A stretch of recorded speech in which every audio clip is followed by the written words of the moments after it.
సంవత్సరాల తరబడి ఎన్ని మందులు వాడినా మీ మోకాల నొప్పులు తగ్గట్లేదా? ప్రాణ పెయిన్ క్లినిక్ లో అత్యాధునిక చికిత్స. అంతరిక్షంలో వ్యోమగామి సునీత విలియమ్స్ తిరిగి ఎప్పుడొస్తారు?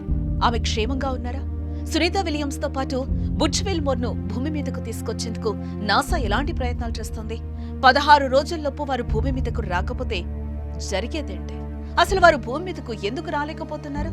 పూర్తి వివరాలు ఈ వీడియోలో మీకోసం.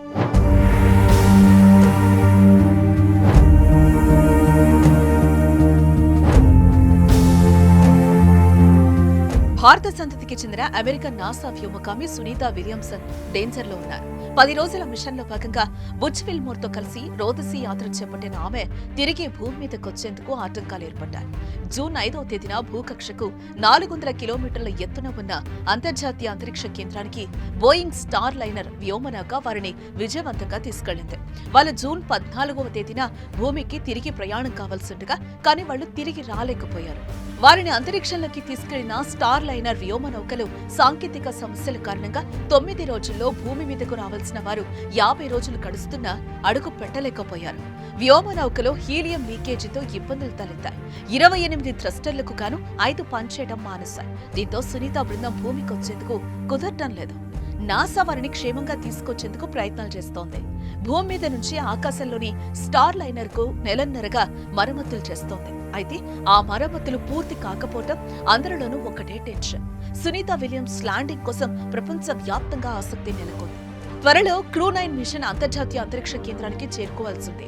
క్రూ-9 మిషన్ లో భాగంగా నాసా వ్యోమగాములు Zena Cardman, Nick Hague, Stephanie Wilson, Alexander Gorbunov ఈ నెల 18న ఐఎస్ఎస్ కు బయలుదేరాల్సి ఉంది. వారు 23 కల్లా అక్కడికి చేరేలా గతంలోనే షెడ్యూల్ ఖరారైంది. ఐఎస్ఎస్ నుంచి స్టార్నర్ వెనక్కొస్తే తప్ప క్రూ-9 ను పంపలేని పరిస్థితి ఏర్పడింది. ఈ నేపథ్యంలో స్టార్ లైనర్ ను బాగు చేసేందుకు నాసా ఇంజనీర్లు 19 రోజులు డెడ్ లైన్ విధించుకున్నారు.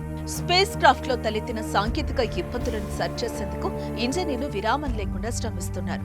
మరోవైపు ప్రత్యామ్నాయాలపైన దృష్టి సారించారు.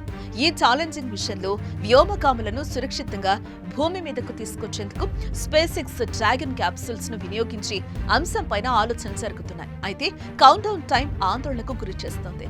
ఈ స్టార్ లైనర్ స్పేస్ షిప్ కు మరమ్మతులు పూర్తి చేసి సునీత విలియమ్స్ బుచ్ విల్మోర్లను భూమిపైకి తీసుకుని వచ్చేందుకు నాసాకు 16 రోజుల గడువు మాత్రమే మిగిలి ఉందనే విషయం వెలుగులోకి రావటం కలవరపెడుతోంది. పేర్లు పూర్తి కాకుండా స్టార్ లైనర్ లో వ్యోమగాములు భూమిపై ఎట్టి పరిస్థితుల్లోనూ ల్యాండ్ కాలేరు. వ్యోమనౌక భూమిని చేరడానికి హీలియం థ్రస్టర్లే కీలకంగా పనిచేస్తాయి. కానీ ఇప్పుడు వాటిలో సమస్య రావటం నాసాలో టెన్షన్ మొదలైంది. రిపేర్లు పూర్తి కాకుండా స్టార్ లైనర్ లో వ్యోమగాములు భూమిపై ఎట్టి పరిస్థితుల్లోనూ ల్యాండ్ కాలేరు. వ్యోమనౌక భూమిని చేరడానికి హీలియం థ్రస్టర్లే కీలకంగా పనిచేస్తాయి. కానీ ఇప్పుడు వాటిలో సమస్య రావటం నాసాలో టెన్షన్ మొదలైంది. ఇక మరోవైపు అనుకున్న దానికంటే ఎక్కువ రోజులు అంతరిక్షంలో ఉండటం వల్ల సునీత విలియమ్స్ కు ఆరోగ్య సమస్యలు తలెత్తుతూ ఉండటం కూడా కలవరపరిచే విషయం. మరి నాసా వారిని క్షేమంగా ఎలా తీసుకొస్తుందో చూడాలి.